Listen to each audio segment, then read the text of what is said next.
I saw something today that I should never have witnessed. My own son Marcus, the man I raised with so much love and care, was rummaging through my personal documents like a common thief right here in my own house. And the most horrifying part is that he doesn't even know that I saw him. He's completely unaware that the security camera I had sent off to be repaired is now working perfectly again. The whole ordeal began just 3 days ago when I called the technician to come and fix the surveillance system. It had been out of order for weeks, and I felt incredibly vulnerable.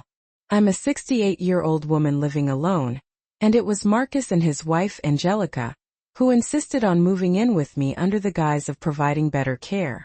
The irony is just so bitter. I completely neglected to mention to either of them that I had hired someone to fix the camera system. I had become so accustomed to them controlling every single aspect of my life that it simply slipped my mind. But thank heavens it did, because otherwise, I would have discovered the awful truth far too late.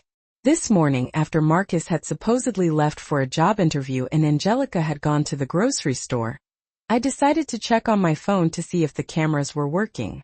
The app that the technician had installed allowed me to see the entire house in real time.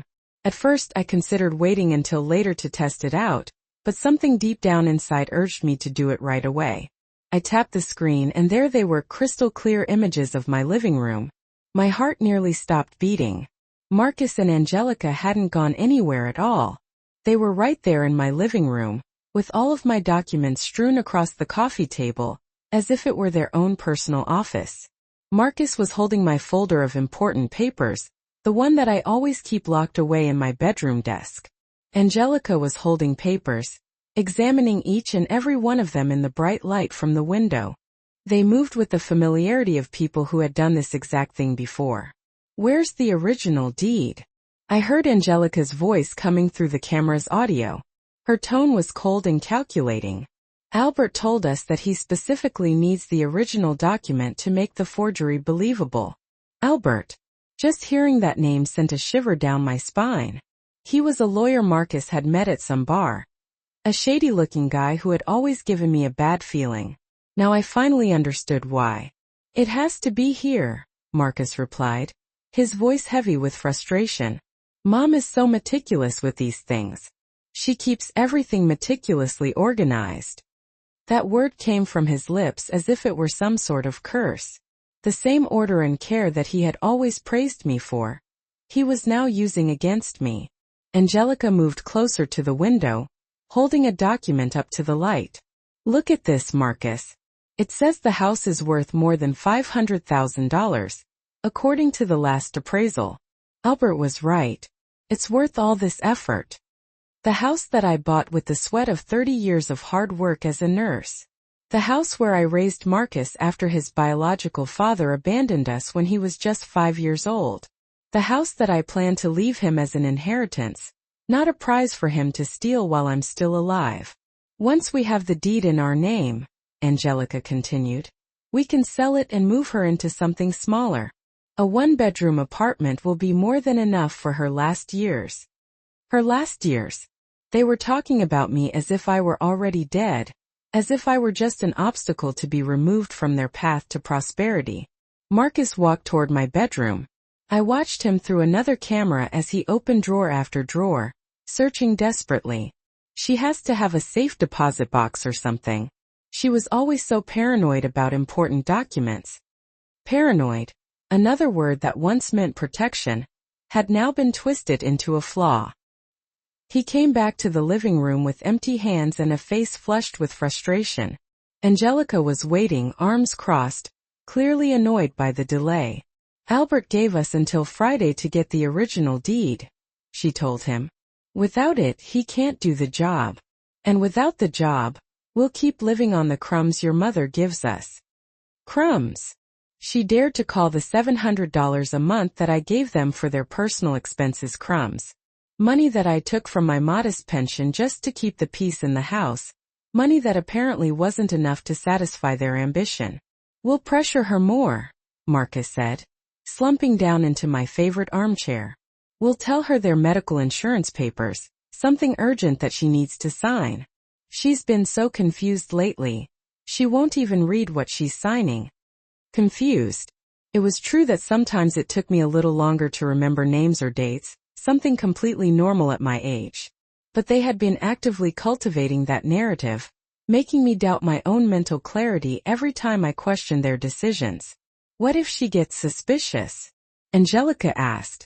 Marcus simply shrugged with an indifference that broke my heart. What's she going to do? Call the police on her own son? Besides, once we sign the papers with Albert, it'll be far too late to reverse the process. Angelica smiled for the first time in the entire conversation. It was a cruel, satisfied smile. Perfect. Then tomorrow, we'll bring her Albert's forged documents and tell her it's for updating her will. She'll sign without even asking questions. They got up to put my documents away, but they didn't put them back as they had found them. They just stacked them carelessly, without the order that I always maintained. It was as if they weren't even trying to hide the fact that they had been snooping. Before leaving the room, Marcus stopped and looked directly at where the camera was installed. For a moment I thought that he had discovered me, that he knew that I was watching them, but he just stood there looking thoughtful.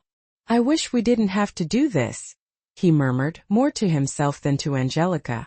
Are you getting cold feet? She asked, her tone a mix of surprise and annoyance. No, but... Marcus sighed deeply. She's my mom, Angelica. The woman who raised me all alone, who worked double shifts just to give me everything that I needed. For a fleeting moment, a microscopic flash of hope ignited in my chest. Maybe there was still something left of the boy who used to hug me when he had nightmares. Maybe there was still salvation for us. But Angelica walked over to him and put a hand on his shoulder. Marcus, honey, think about our future. Think about the kids we want to have. Are we going to depend on an old woman who gets more senile every single day? This house is our chance to be independent, to build something of our own. And just like that, with those venomous words, the last vestige of my good son completely disappeared. I watched his expression harden once again as greed once again took over his features. You're right, he finally said. It's time to think about us. They left the room, and I stayed there sitting in the kitchen, watching my phone screen as if it were a horror movie. But it wasn't fiction. It was my real life falling apart right before my very eyes. For 35 years I had built that man. I fed him, clothed him. I educated him, comforted him in his failures, and celebrated his triumphs. I worked until I was completely exhausted to pay for his college education. I even gave up rebuilding my own romantic life just to focus on him. And now my greatest creation had become my greatest betrayal. But there was something that Marcus and Angelica didn't know. Something that would turn them from the hunters into the hunted, without them even realizing it. I had all of their conversations recorded. I had the evidence of their criminal conspiracy. And for the first time in months, I had the power to decide my own destiny. The war had just begun. And they didn't even know that they had already lost. Over the next 3 days I lived a double life that I never imagined possible. On one hand, I was the same old woman, the loving mother who made breakfast, asked about their plans, and smiled when Marcus kissed my forehead before leaving. On the other hand, I was an undercover detective right here in my own home, documenting every single move, every conversation, every piece of evidence of the greatest betrayal of my entire life. Technology had become my secret ally. The app that the technician installed on my phone gave me access to the cameras 24 hours a day. I could see the living room, the kitchen, the main hallway, even part of the room that Marcus and Angelica had made their own private sanctuary. On Tuesday morning, I watched them planning their next steps. Angelica was sitting on my couch with her laptop open and several papers scattered all around her. Marcus was pacing back and forth, clearly nervous. Albert says he has the documents ready, Angelica informed him, reading something on the screen. But he needs us to bring the original deed to make the final signature comparisons. What if Mom notices it's missing? Marcus asked, biting his nails, a habit he'd had since he was a child that I had always tried to correct. Angelica looked up with that cold smile that I was getting to know all too well. Marcus, your mother is 68 years old. She hasn't looked at those documents in months. Besides, we can just borrow it for a few hours and return it before she even notices. Borrow it? They talked about stealing the deed to my house as if it were a library book. But what if? Marcus stopped mid-sentence and looked toward the kitchen where I was supposedly making lunch. What if what? Angelica insisted. What if she gets suspicious? I've noticed her being more attentive lately, like she's watching us. My heart raced. Had I been so obvious? Had they discovered me? Angelica laughed with disdain. Marcus, please. Your mother spends most of the day watching her soap operas and talking to herself. If she were so attentive, she would have noticed that you've been lying about looking for a job for 2 weeks. 2 weeks. So, he hadn't even been looking for a job, as he had told me. It was all part of their act to keep me calm while they executed their sinister plan. You're right, Marcus admitted, though his voice still sounded uncertain. It's just, I don't know. I feel like she's judging me all the time. That's your fault, Angelica retorted coldly. You still see that woman as your saintly mother instead of seeing her for what she really is. An obstacle to our future. An obstacle. The word rang in my head like a funeral bell. To the woman that my son had chosen as his life partner, I wasn't a person. I was simply something to be removed from their path.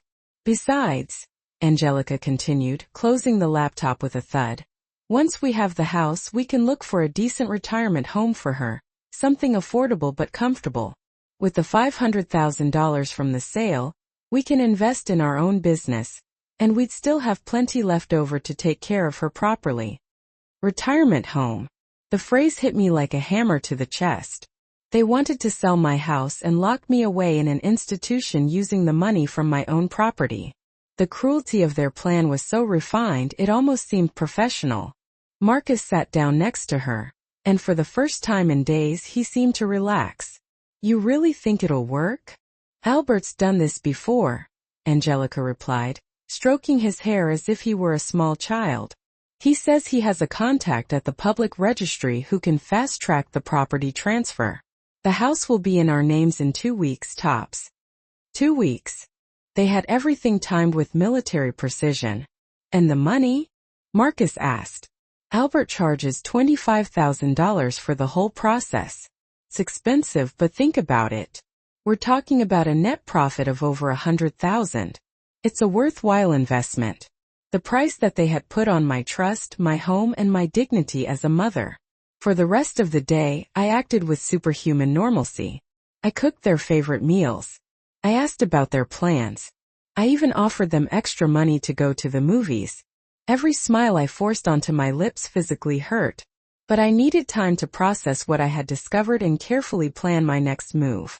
That night, when they had finally gone to bed, I sat in the kitchen with a cup of tea and my phone.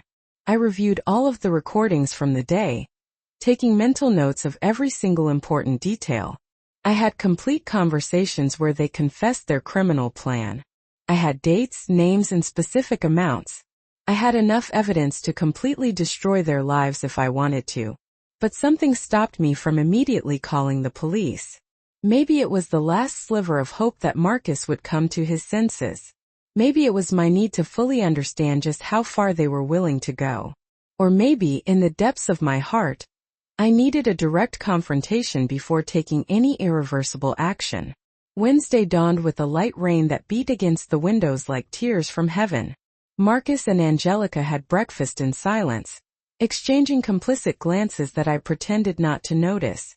There was a different kind of tension in the air, as if something important was about to happen. Mom, Marcus said after finishing his coffee, we need to talk to you about something important. Here it was, the moment that they had been preparing for. Of course, my love, I replied, sitting across from them at the dining table. What is it about? Angelica cleared her throat and placed a folder that I didn't recognize on the table. Marisol, we've been thinking about your future. About your financial security. My financial security? I asked, genuinely confused by the direction of the conversation. Yes, Marcus interjected, taking my hand with that fake tenderness that now just made me sick. We've been looking into wills, medical insurance, that kind of important thing that every person your age should have in order. Angelica opened the folder and took out several documents that looked official. A lawyer friend of Marcus helped us prepare some papers to update all of your legal documentation. They're standard forms, nothing complicated. Albert, it just had to be him who had prepared those fraudulent documents.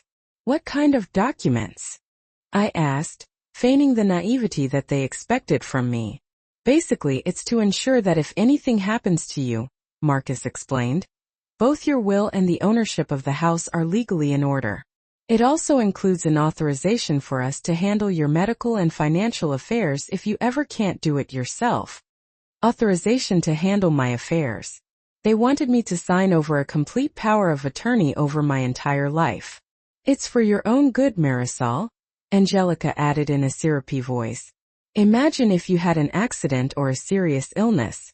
Without these papers, Marcus couldn't help you with anything legal.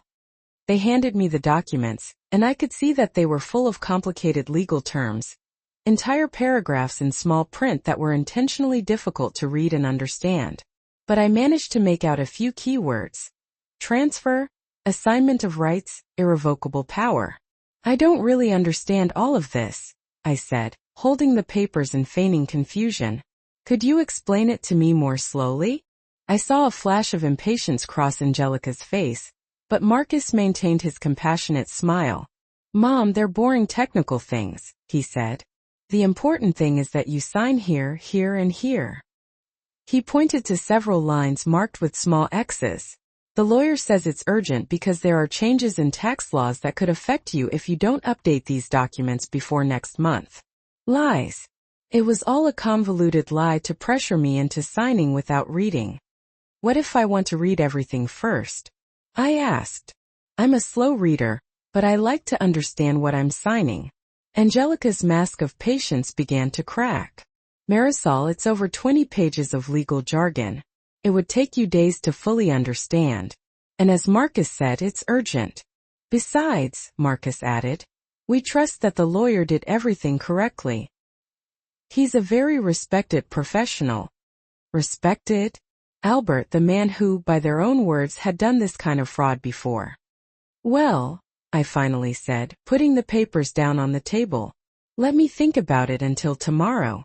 It's a very important decision, and I want to be sure.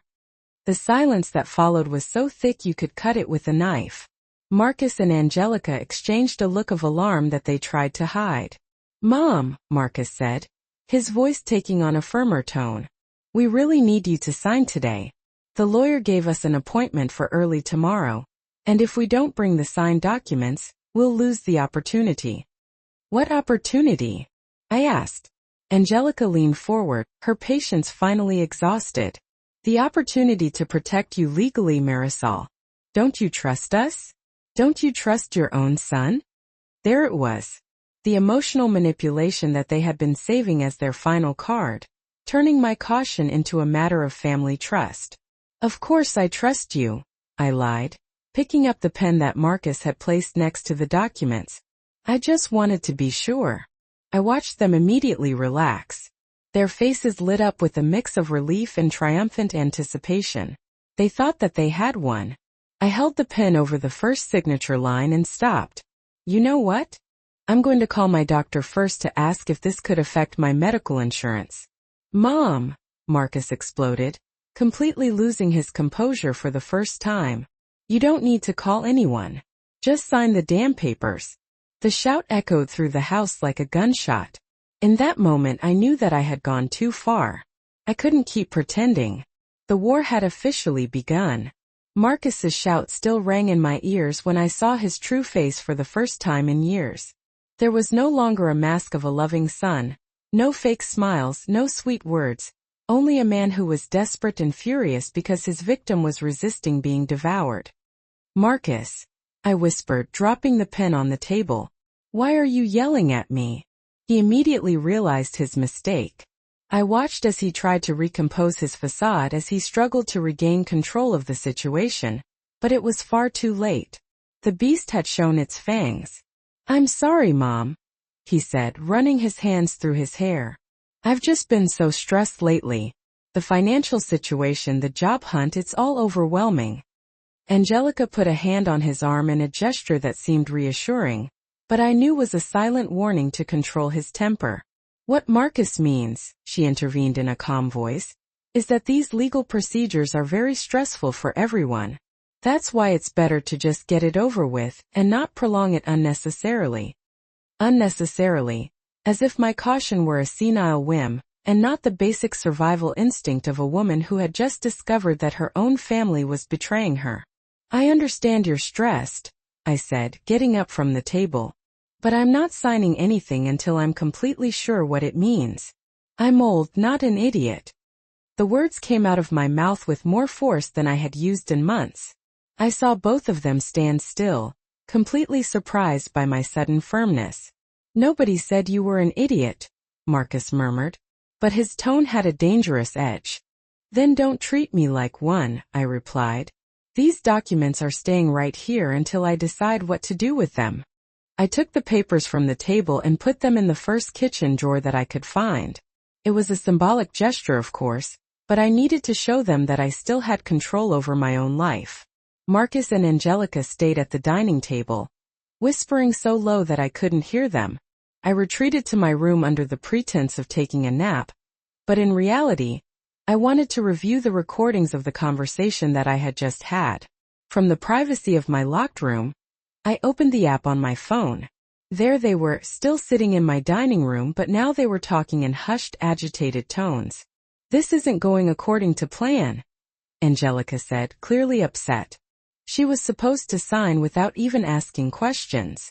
She's been more suspicious lately, Marcus replied. Like she suspects something. Did you tell anyone about our plan? Of course not. I'm not stupid. Angelica was pensive for a moment, drumming her fingers on the table. We need to change our strategy. If she won't sign the easy way, we'll have to pressure her another way. What do you propose? Your mother depends on us financially for a lot of things, doesn't she? Private medical services, big grocery runs, extra expenses. Yeah, but her pension covers the basics. Exactly, the basics. Angelica smiled with malice. What would happen if those extra expenses suddenly disappeared? If she had to live solely on her pension? Marcus frowned, not fully understanding where the conversation was going. Think about it, she continued. Without our financial support, she'd have to cancel her private medical insurance, depend solely on the public system. Without our car, she'd have to take public transport or expensive taxis.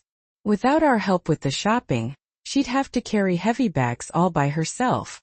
The perversity of their plan began to take shape right before my very eyes.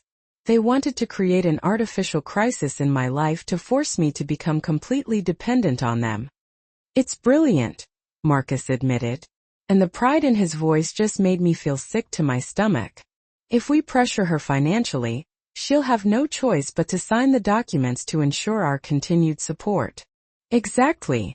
And if she resists, we just tell her that we can't afford to help her because we don't have stable jobs, that we need legal certainty about our shared future to justify that emotional and financial investment. Investment. They talked about taking care of their mother, as if it were a business with an expected return on capital. How long do you think she'll hold out? Marcus asked. A 68-year-old woman accustomed to a certain level of comfort, suddenly facing severe economic restrictions. Angelica shrugged. 2 weeks tops. 2 weeks. The same deadline that they had mentioned earlier to complete the legal fraud. They got up from the table and went to their room. I heard them discussing the specific details of their economic pressure plan.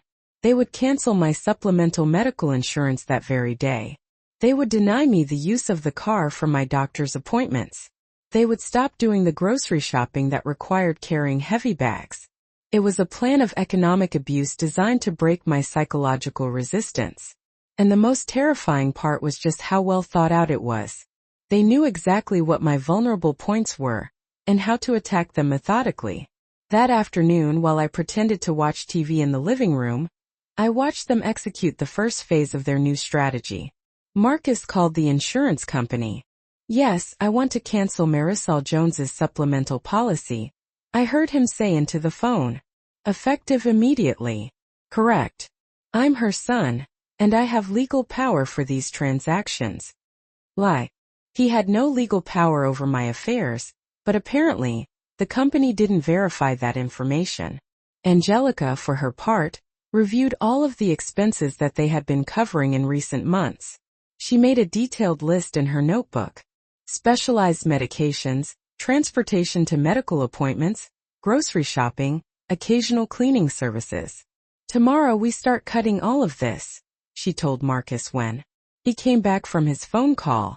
And when she asks why, we tell her we're going through a financial crisis that's preventing us from helping her the way we used to. And what if she agrees to live with fewer comforts? She won't, Angelica replied with absolute confidence. I've been observing your mother for months. She's a woman accustomed to a certain order, a certain quality of life. When she feels all that is in danger, she'll sign whatever is necessary to regain stability. They were right about one thing. I was used to a certain standard of living, but they were completely wrong to think I wasn't willing to sacrifice it to maintain my dignity and independence. That night after they fell asleep, I sat in the kitchen to plan my own strategy. I had recordings of all their conspiracies, clear evidence of attempted fraud, and now also of elder abuse. But I still wasn't ready to involve the authorities just yet. There was something inside me, maybe the maternal part of me that still hoped for a miracle, that needed to give Marcus one last chance to come to his senses. I wanted to confront him directly, show him that I knew everything about his plans, and see if there was anything left of the son I had raised. I decided that the next day I would put my own plan into action. If they wanted to play with psychological pressure, I would show them how someone with 68 years of life experience does it. But first, I needed to make sure all my evidence was backed up in multiple places. I copied all the videos and audio to a USB drive that I hid in a place they would never think to look. I also sent copies by email to an account I had created specifically for this purpose. If anything happened to me, if they somehow managed to legally or physically incapacitate me, at least there would be a complete record of their crimes. Thursday dawned with a bright sun that brutally contrasted with the darkness that had settled in my home. Marcus and Angelica had breakfast as if nothing had happened, but I could feel the tension, waiting for the right moment to explode. Good morning, Mom. Marcus greeted me with fake cheer. Slept like a baby, I lied. In reality, I had spent most of the night awake, planning every detail of what was to come. Perfect, Angelica said. Because today we need to talk to you about some changes in our financial situation. Here their little show began. I sat at the breakfast table feigning complete innocence about what they were about to tell me. What kind of changes? I asked, pouring coffee into my favorite mug. Marcus exchanged a meaningful look with Angelica before continuing. Well, Mom, as you know, I've been looking for work for several weeks without success. Several weeks. Another euphemism for I haven't worked honestly in months. And unfortunately, Angelica added, our savings are running out faster than we expected. Their savings? They had no savings. They lived entirely on my generosity, and we all knew it. That means, Marcus continued with a grave expression, that we'll have to make some temporary adjustments to the household expenses. What kind of adjustments? I asked, though I already knew the answer perfectly. Well, things like your supplemental medical insurance, using the car for non-urgent appointments, some of the extra expenses we've been covering. Marcus paused dramatically. They're temporary measures, of course, until we find a more permanent solution. A more permanent solution? They were referring to stealing my house. I see, I said simply, taking a sip of coffee. And what would that permanent solution be? Angelica leaned forward, her eyes bright with anticipation. Well, Marisol, if we signed those legal documents from yesterday, we could have the legal security necessary to make long-term investments in our family situation. Long-term investments, meaning selling my house and locking me up in a retirement home. I see, I replied, remaining perfectly calm. So, the documents from yesterday weren't just for my legal protection? They froze. I had just shown that I had perfectly understood the connection between their economic blackmail and the fraudulent papers. Mom, Marcus began. We just want what's best for everyone. No, I interrupted, getting up from the table. You want what's best for you, and you're willing to destroy your own mother to get it. The silence that followed was absolute. Finally, after days of acting, I had laid all my cards on the table. The war was no longer secret. It was open, declared, and without quarter. The silence in the kitchen spread like an oil slick. Marcus and Angelica looked at me with a mix of shock and calculation, as if they were completely re-evaluating their opponent. I was no longer the naive mother they had been manipulating. I was a woman who had discovered their game and was ready to confront them head-on. "Mom," Marcus finally said, his voice filled with a fake concern that was now repulsive to me. "I think you're misinterpreting our intentions." "Oh, really?" I replied, crossing my arms.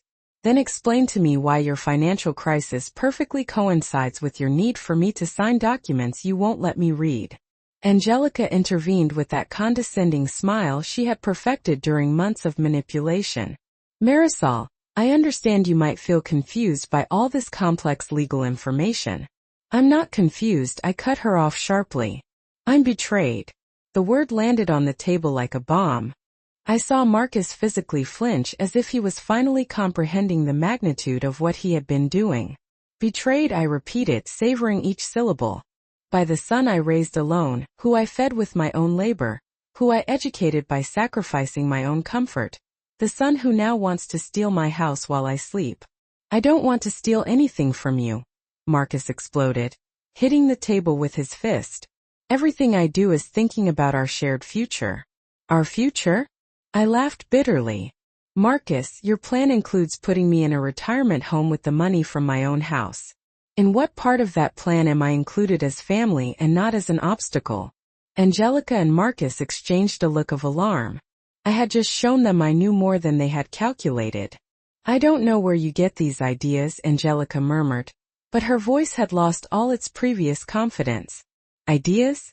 I took my phone out of my pocket and put it on the table. "Do you want me to remind you of your exact words about finding something affordable but comfortable for my last years?" The color completely drained from their faces. Marcus looked at the phone as if it were a poisonous snake. You weren't recording us," he whispered. "No," I replied with deadly calm. "You were recording yourselves. You forgot that the security camera I sent to be repaired is working perfectly, and you forgot to tell me you were going to confess all your criminal plans in my own living room." Angelica got up abruptly, knocking her chair over. "How long have you been spying on us?" "Since Tuesday," I admitted without flinching. 3 full days of recordings where you confess your conspiracy to forge my signature, steal my house, and get rid of me. I have complete conversations about Albert, the $25,000 for the fraud, and your plans to sell the property." Marcus stood up too, but he looked more like a cornered animal than a threat. "Mom, please let me explain." "Explain what?" My voice rose for the first time in the conversation. "That your wife sees me as an obstacle? That you've been lying about looking for a job while you plan to rob me?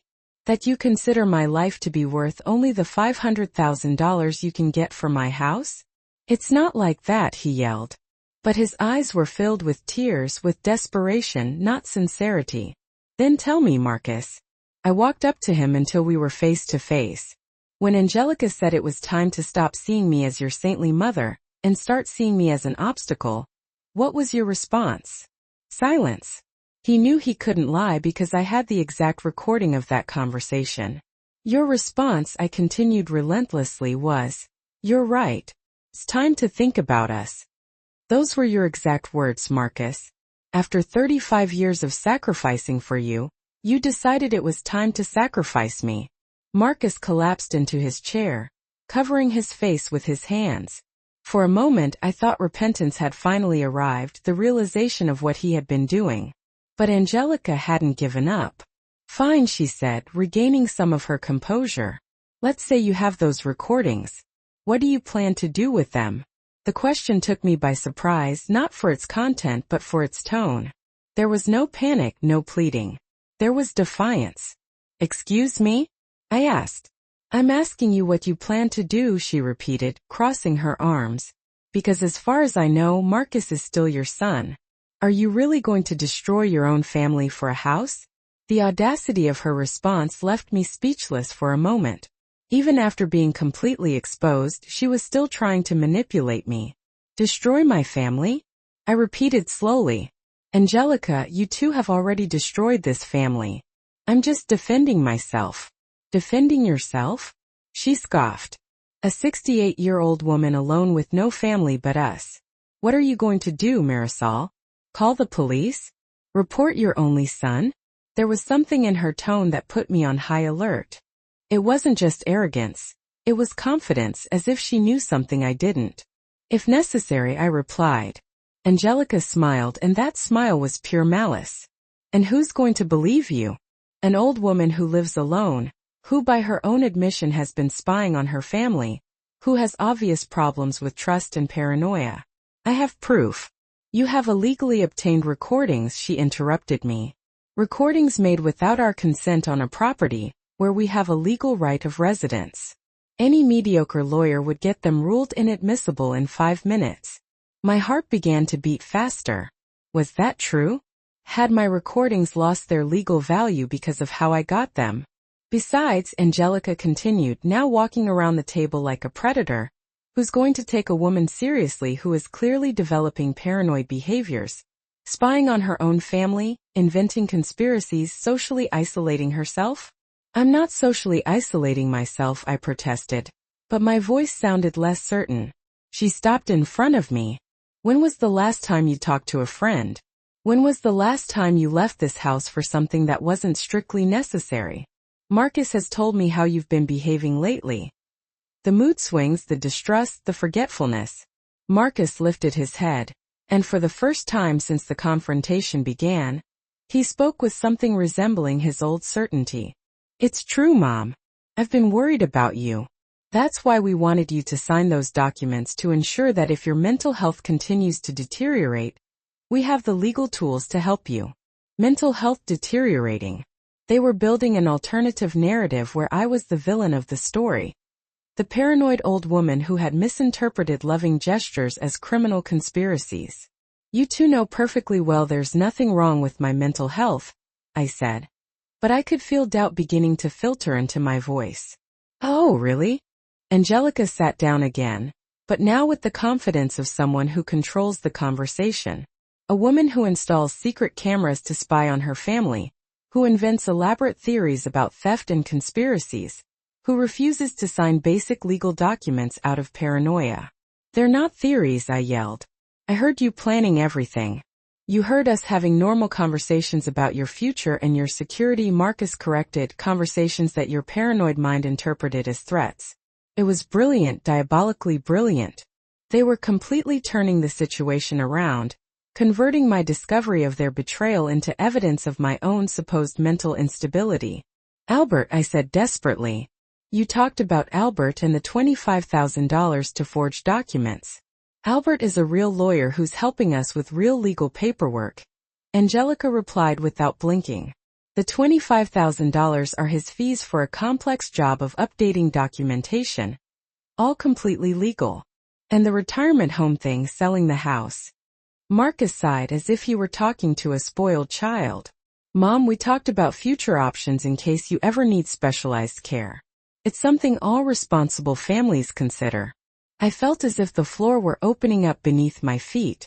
Every piece of evidence I thought I had, every conversation I had recorded, they were reinterpreting as evidence of my own mental decline instead of their betrayal. But you said I was an obstacle, I murmured, feeling my confidence vanish. We said that your resistance to planning your future was an obstacle to us helping you properly. Angelica corrected in a patient tone, as if speaking to a psychiatric patient. Mom, Marcus came closer and put his hands on my shoulders. We're worried about you. This behavior isn't normal. The paranoia, the accusations, spying on your own family. Maybe you need to talk to someone. A professional. A psychiatrist. They wanted to make me seem crazy to invalidate any resistance to their plans. But then I remembered something they couldn't reinterpret or manipulate. If everything is so innocent, I said, regaining some of my strength, you won't mind showing those documents you want me to sign to an independent lawyer, not Albert, someone I choose. The silence that followed gave me all the answer I needed. Angelica and Marcus looked at each other, and in that look, I saw the panic they had been hiding under their new manipulation strategy. Of course, Angelica finally said, but her voice had lost all its previous confidence. Whenever you want. But I knew she was lying, and they knew that I knew she was lying. The war had entered a new phase. It was no longer just about fraudulent documents or stolen houses. It was about my sanity, my credibility, my right to be believed, and that was a war I was not willing to lose. The next few days were the strangest of my life. Marcus and Angelica had completely changed their strategy, but not toward honesty, toward something much more sinister. They were treating me as if I were mentally ill and needed specialized care. It all started that same afternoon when I heard Marcus make a phone call that chilled my blood. "Dr. Rodriguez, it's Marcus Jones, Marisol's son," he said from their room, but loud enough for me to hear from the hallway. "I'm very worried about my mother's mental state. She's developed some very severe paranoid behaviors." Dr. Rodriguez had been my family doctor for 15 years. A woman I trusted completely, and who knew my medical history better than anyone. "Yes, doctor." Severe paranoia, Marcus continued. "She thinks we're conspiring against her, that we want to steal her house. She even installed secret cameras to spy on us. We're very worried." The horror of what he was doing paralyzed me. He was building a fake medical record about my supposed dementia, using my own discovery of their betrayal as evidence of mental illness. When did it start? Marcus paused as if carefully considering his answer. Gradually over the last few months, but this week it intensified a lot. Yesterday, she directly accused us of wanting to put her in a retirement home. Another pause. "Yes, doctor. I understand it's a sensitive matter, but frankly we're scared. We don't know how far her paranoia can go." "Scared? Once she's in the office, we'll talk to the doctor privately to explain the real situation." "You think the doctor will believe us, Marcus? We're her family. We've been living with her, observing her behavior day by day. Besides, paranoia in older adults is very common. The doctor has seen cases like this before." They were right about one thing. Paranoia in older adults existed, and doctors saw it frequently. But what they couldn't fabricate were decades of medical history that demonstrated my perfect mental stability. Or maybe they could. The next day, Friday, Marcus announced at breakfast that he had scheduled a doctor's appointment for me. "It's just a routine checkup, Mom," he said with that new condescending voice he had developed, "to check your blood pressure and make sure everything is okay." "I don't need a checkup," I replied. "I feel perfectly fine." "Of course you feel fine," Angelica intervened. "But at your age, it's important to have regular checkups. Besides, you've been a little different lately. More nervous, more distrustful." "I'm not nervous or distrustful," I said firmly. "I'm alert because I discovered my own family was betraying me." Marcus sighed dramatically as if he were dealing with a difficult patient. "Mom, please, nobody is betraying you. Those are exactly the ideas we need the doctor to check out." Ideas. They had reduced my discovery of their criminal conspiracy to ideas that needed medical evaluation. "I'm not going to any doctor," I declared. "Yes, you are," Marcus replied. And for the first time in days, his voice recovered some of its hardness. "It's for your own good. And if I refuse?" Angelica smiled with that fake sweetness she had perfected. "Marisol, don't be difficult. It's just a routine doctor's appointment. And if I still refuse?" The silence that followed was telling. I saw in their eyes that they had a plan for that contingency too. "Well," Marcus finally said, "we'd have to consider other options for your safety and ours." Other options? An involuntary psychiatric hold. They were probably thinking that. "I understand," I said simply. That afternoon, while they were supposedly out shopping, I called Dr. Rodriguez directly. "Doctor, it's Marisol Jones," I said when I finally got through to her. "Marisol, what a coincidence you're calling. Your son was here yesterday. Very worried about your mental state." My heart sank. Marcus had already planted the seeds of his false narrative.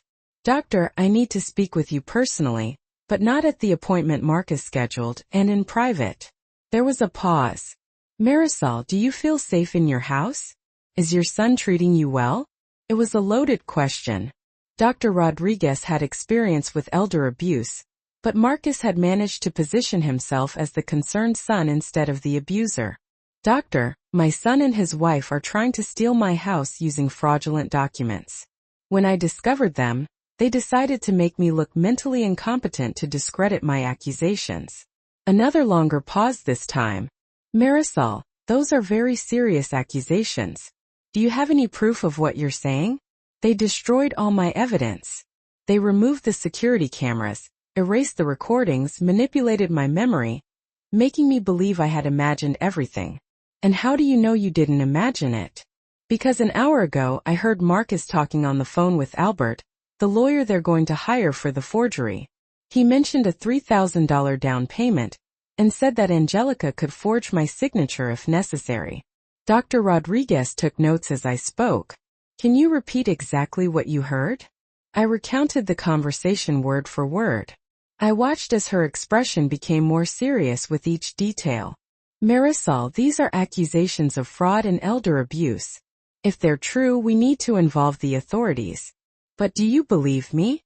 I've known your medical history for 15 years. You haven't shown any signs of cognitive decline or dementia.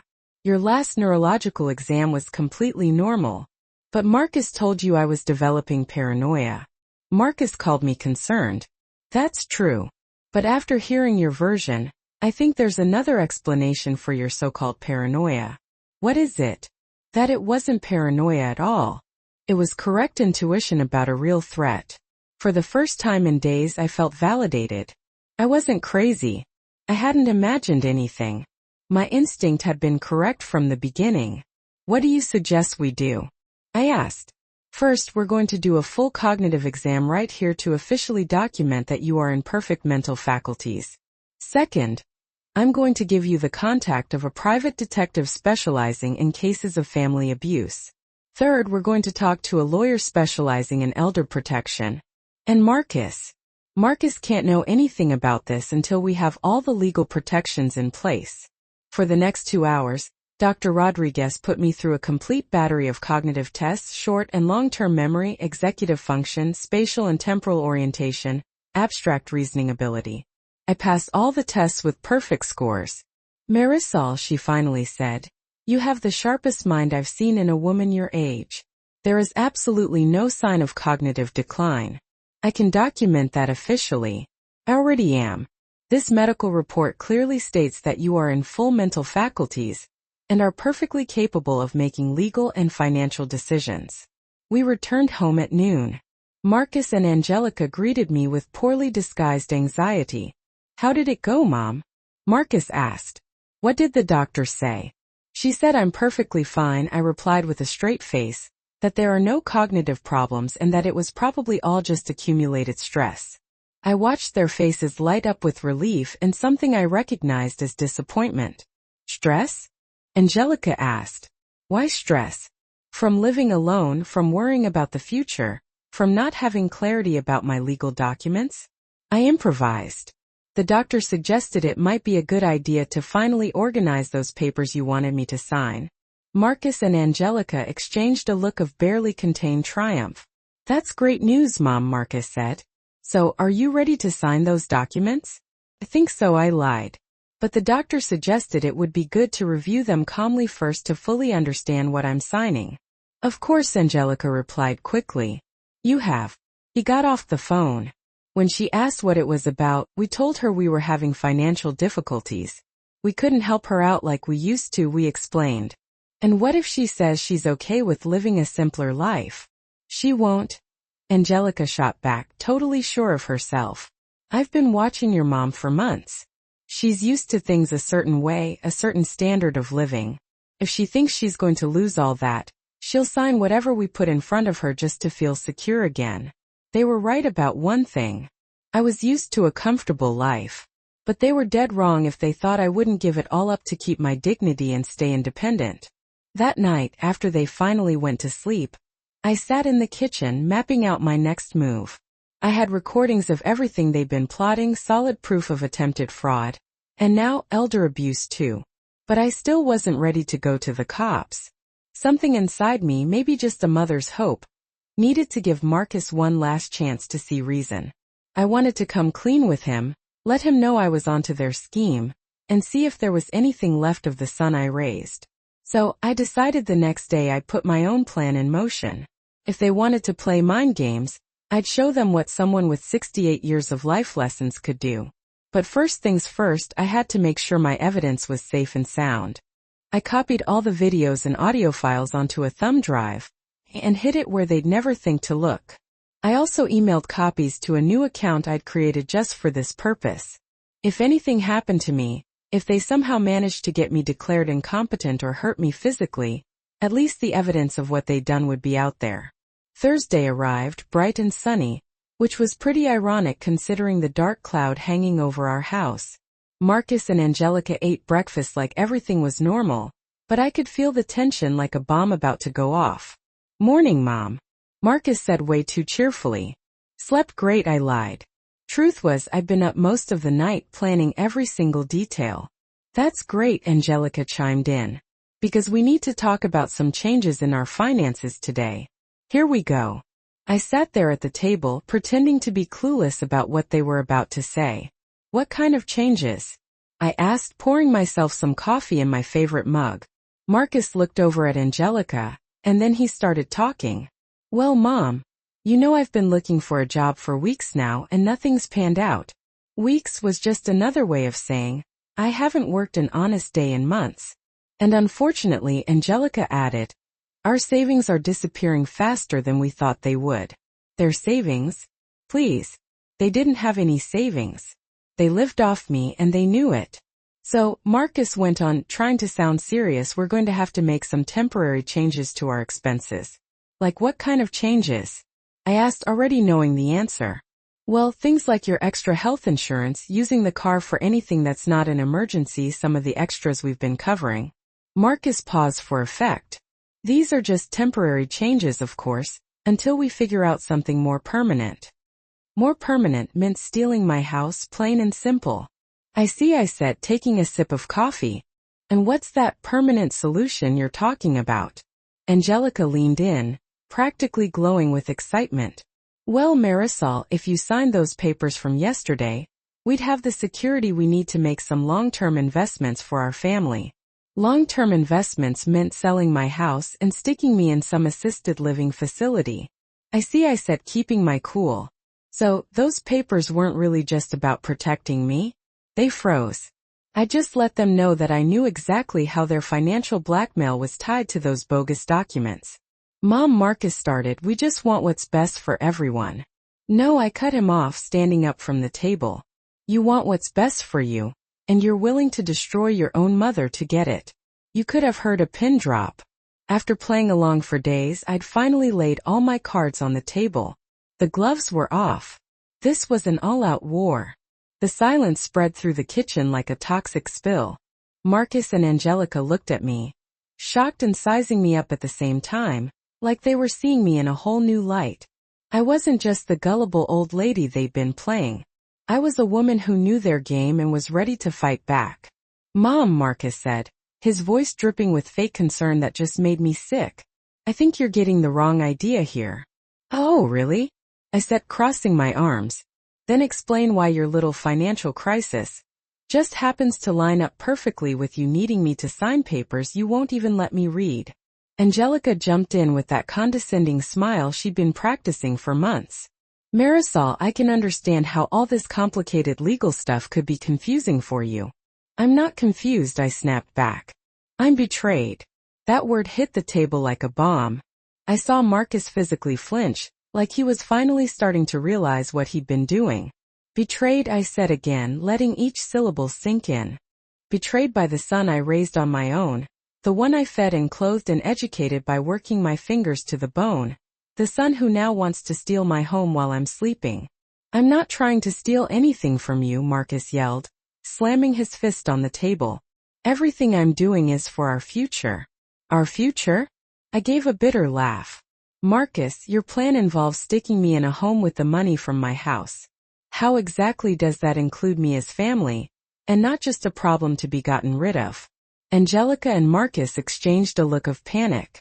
I just shown them I knew a lot more than they thought I did. I don't know where you're getting these ideas, Angelica mumbled. her voice losing all its confidence. Ideas? I pulled my phone out of my pocket and set it down on the table. You want me to remind you exactly what you said about finding something affordable but comfortable for my final years? All the color drained from their faces. Marcus stared at the phone like it was a snake about to strike. You were recording us? He whispered. No, I said, calm as could be. You were recording yourselves. You forgot about that security camera I sent in to get fixed. You also forgot that you were confessing to all your dirty little schemes in my own living room. Angelica jumped up so fast she knocked her chair over. How long have you been spying on us? Since Tuesday, I said without batting an eye. 3 whole days of you admitting to conspiring to forge my signature, steal my house and get rid of me. I've got the entire conversations about Albert, the $25,000 for the fraud, and your plans to sell everything off. Marcus stood up too, but he looked more like a trapped animal than a threat. Mom, please just let me explain. Explain what? My voice got louder for the first time. Explain how your wife sees me as an obstacle. How you've been lying about looking for a job while you were plotting to rob me. How you think my life is only worth the $500,000 you'd get from my house. That's not how it is, he shouted. But his eyes were full of tears of desperation, not sincerity. Then tell me, Marcus. I walked right up to him nose to nose. When Angelica said it was time to stop seeing me as your saintly mother and start seeing me as an obstacle, what did you say? Silence. He knew he couldn't lie because I had the recording.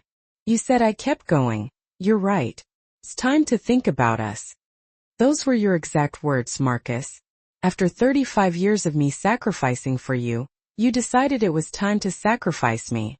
Marcus collapsed back into his chair, burying his face in his hands. For a second I thought he actually felt bad about what he'd done. But Angelica wasn't giving up. Okay, she said, trying to sound composed. Let's say you have these recordings. What are you going to do with them? Her question caught me off guard, not because of what she said but how she said it. She wasn't panicking or begging. She was defiant. Excuse me? I said. I'm asking you what you're planning to do, she repeated, crossing her arms. As last I checked, Marcus is still your son. Are you really going to destroy your own family over a house? Her nerve was unbelievable. Even after being caught red-handed, she was still trying to manipulate me. Destroy my family? I said slowly. Angelica, you two already destroyed this family. I'm just protecting myself. Protecting yourself? She scoffed. You're a 68-year-old woman who lives alone and doesn't have any family but us. What are you going to do, Marisol? Call the cops? Turn in your only son? Something about her tone set off alarm bells in my head. It wasn't just arrogance. It was confidence, like she knew something I didn't. If I have to, I said. Angelica smiled, and it was a nasty smile. And who's going to believe you? Some old woman who lives by herself, who's admitted to spying on her family, who's clearly got trust issues and paranoia. I have proof. You have illegally obtained recordings, she cut me off. Recordings made without our permission, in a house where we have every right to be. Any halfway decent lawyer could get those thrown out in 5 minutes. My heart started racing. Was she right?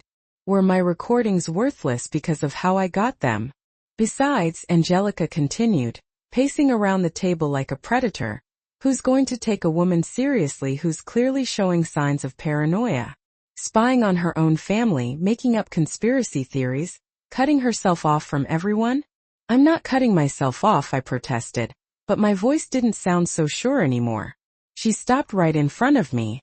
When's the last time you talked to a friend? When's the last time you left this house for anything that wasn't absolutely necessary? Marcus has told me about how you've been acting lately. The mood swings, the distrust, the forgetfulness. Marcus lifted his head. And for the first time since this whole thing started, he sounded like the son I used to know. It's true, Mom. I've been worried about you.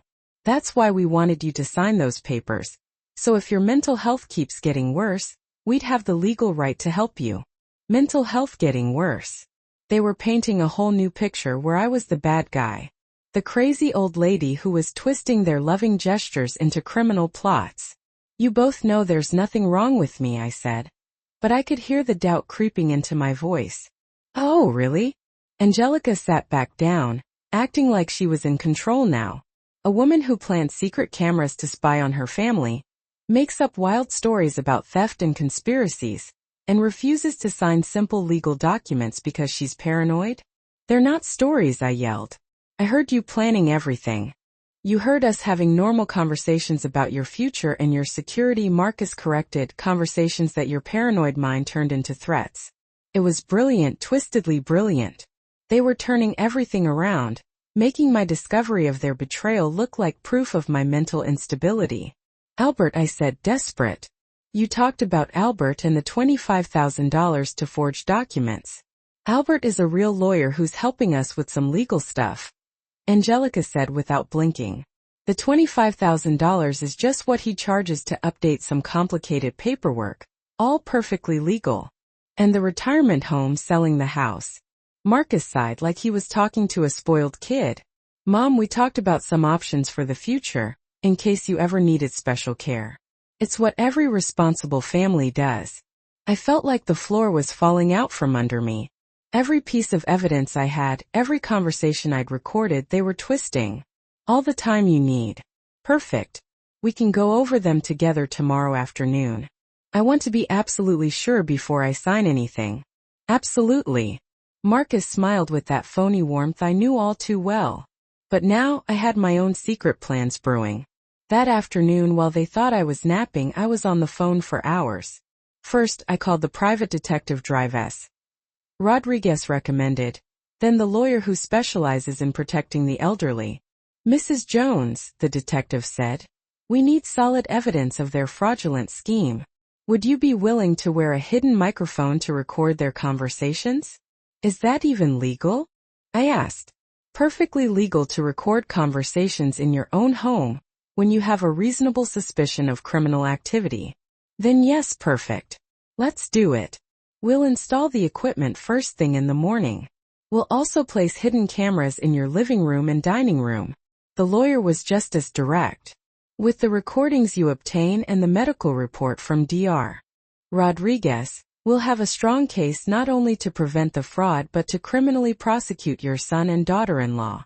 Criminal prosecution, conspiracy to commit fraud, attempted document forgery, financial elder abuse. We're talking about several years in prison. Several years in prison for Marcus, my son. Is there another way? I asked. Could we offer them a deal where they completely abandon their criminal plans in exchange for not pressing charges? But we would need concrete evidence first to have any real negotiating power.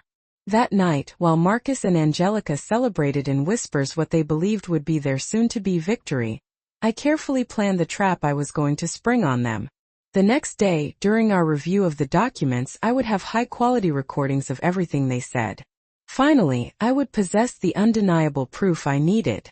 The hunter had officially become the hunted, but they were blissfully unaware. Tuesday morning arrived with a crystal-clear light that seemed to be mocking the impending end of this nightmare. At 7 a.m., while Marcus and Angelica were still asleep, the private detective and a specialized technician arrived discreetly at my house. In less than an hour, they had installed high-quality microphones on my clothes and microscopic cameras in strategic locations in the living room and dining room. Everything was completely invisible, but capable of capturing every word and every gesture with perfect clarity. Remember, Mrs. Jones, the detective instructed me before leaving. Try to get them to specifically confess to their forgery plans. We need them to say clearly that they are going to forge your signature or that they are going to use fraudulent documents. And if they get suspicious, act exactly as you have been acting. Be cooperative but cautious. They expect you to be that way after everything that has happened. At 2 o'clock in the afternoon, just as we had arranged, we sat down at the dining table to review the documents. Marcus had spread all the papers out on the table, and Angelica had a pen ready next to each page that required a signature. All right, Mom, Marcus began with that exaggerated patience he had perfected. We're going to review each document so you understand exactly what you're signing. Perfect, I replied, discreetly adjusting my blouse to ensure the microphone would pick up everything clearly. Marcus started with the first document, explaining it line by line. It was indeed a power of attorney, but it was worded in a way that would give them almost absolute control over my finances and property. This document, he explained, would allow us to handle your affairs if you ever couldn't do it yourself. And what exactly does couldn't do it myself mean? I asked. Angelica jumped in. Well, if you had an illness or if your memory started to fail, or if you simply decided it was too much work to handle everything alone, or if you too decided my memory was failing, I asked with feigned innocence. Marcus tensed slightly. Why would you say that, Mom? Well, after what happened last week when you thought I was developing paranoia. That was different, he replied quickly. You were showing real symptoms of confusion. Real symptoms or convenient symptoms. The silence that followed was thick with tension. I watched as Marcus and Angelica exchanged warning glances. I don't understand what you mean, Angelica finally said. I mean, it's very convenient that just when I discover you want me to sign documents I don't fully understand, I suddenly develop memory problems that justify you taking control of my life. Marcus leaned forward, his patience beginning to wear thin. Mom, no one is trying to control your life. No? Then explain to me why this document gives you the power to sell my house without my consent.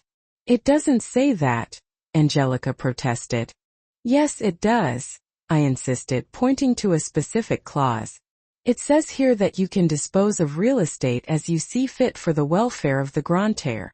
Marcus sighed in frustration. Mom, that clause exists for emergency situations. If you needed expensive medical care, for example, or if you decided you needed care in a retirement home. Why do you keep talking about retirement homes? Angelica's voice had a sharp edge. Because I heard you say that with the $500,000 from the sale of the house, you could find something affordable but comfortable for my last years. This time the silence was absolute. Marcus had gone pale, and Angelica seemed to be quickly calculating her options. I don't know what you're talking about, Angelica finally muttered. Of course you do.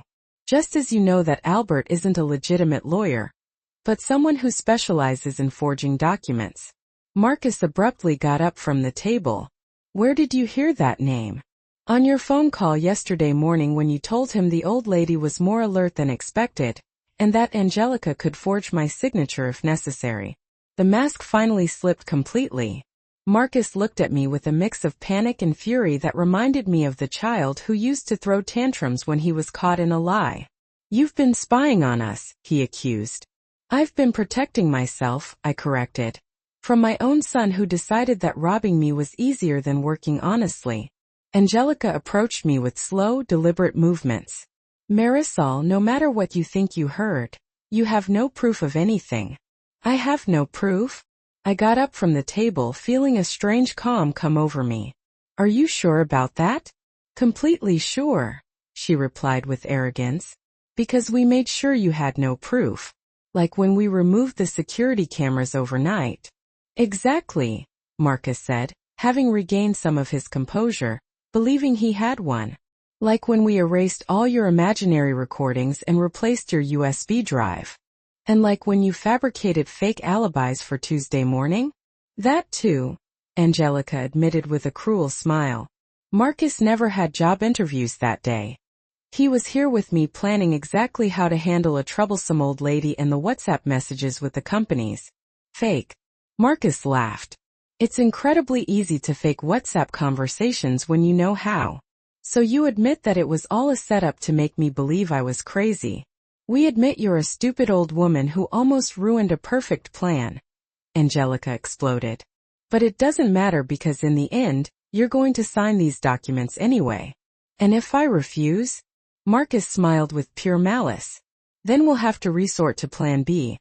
A fake medical certificate that declares you're not in the right mental state to handle your affairs. We have contacts who can arrange that for the right price. And then, Angelica walked up to me until she was inches from my face.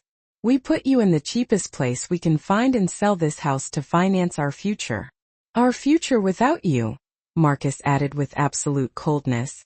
Because frankly, Mom, you've already served your purpose in our lives. There it was, the complete, clear and irrefutable confession of their entire criminal plan. I see, I said simply. And you feel absolutely no remorse for betraying the woman who cared for and loved you? Remorse? Marcus laughed bitterly. For a woman who's had us living like parasites on her crumbs? This house is worth a fortune. And we've been living like beggars waiting for your monthly handouts. Handouts of $700 a month, Angelica added with disdain. When we could be living like millionaires? Millionaires. I repeated. With my money? With the money that's rightfully ours, Marcus corrected. I'm your only son. This house should be mine by right of having endured 35 years of your emotional manipulation, your maternal blackmail, your constant need for control. I see, I said, walking slowly toward the window. So all of this is my fault? Completely your fault, Angelica confirmed. If you had been a less selfish mother, if you had given us access to your money voluntarily, none of this would have been necessary. I stayed silent for a long moment, looking out at the yard where I had taught Marcus to ride a bike, where we had played when he was a child, where I had dreamed that someday grandchildren would be running. Well, I finally said, turning to face them. I guess now I completely understand who you really are. And now that you understand, Marcus held the pen out to me, you can sign these documents and make all of this easier for everyone. I took the pen in my fingers and held it over the first page. You know what, Marcus? I told him with a smile he didn't know how to interpret. You're right about one thing. What? That I'm a stupid old woman. And then I dropped the pen on the table. But I'm not so stupid as to sign my own death sentence. The look of confusion on Marcus and Angelica's faces lasted for exactly 3 seconds before the front door opened, and the private detective, 2 uniformed police officers, and my elder protection lawyer walked in. Good morning, the detective said in a professional and calm voice. I'm Detective Johnson. Marcus Jones and Angelica Williams are under arrest for conspiracy to commit fraud, attempted document forgery, and elder financial abuse. The shock on their faces was complete. Marcus stood frozen like a statue while Angelica began to back away toward the kitchen, as if she could somehow escape what was happening. This is impossible, Marcus murmured, looking at me as if I were a ghost. You have no proof of anything. I discreetly took the small microphone I had hidden under my blouse during the whole conversation, and put it on the table next to the fraudulent documents. Actually, I have high-quality recordings of the entire conversation we just had. Recordings where you explicitly confessed to your plan to forge my signature, steal my house, institutionalize me against my will, and obtain fake medical certificates to have me declared mentally incompetent. The lawyer walked up to the table and began to collect the documents as he explained. In addition to the audio recordings, we have high-definition video of this entire conversation, thanks to the cameras we installed this morning while you were asleep. We also have a complete medical report from Dr. Rodriguez that categorically states that Mrs. Jones is in perfect mental faculties and is completely capable of making legal decisions. Angelica finally found her voice, although it sounded broken and desperate. This is an illegal trap. You recorded us without our consent. False. The detective replied with professional patience. Mrs. Jones has the absolute right to record conversations on her own property when there is reasonable suspicion of criminal activity. Besides, you voluntarily confessed all the details of your conspiracy without any coercion. Marcus finally reacted, but not with remorse, with blind fury. This is all your fault, old lady.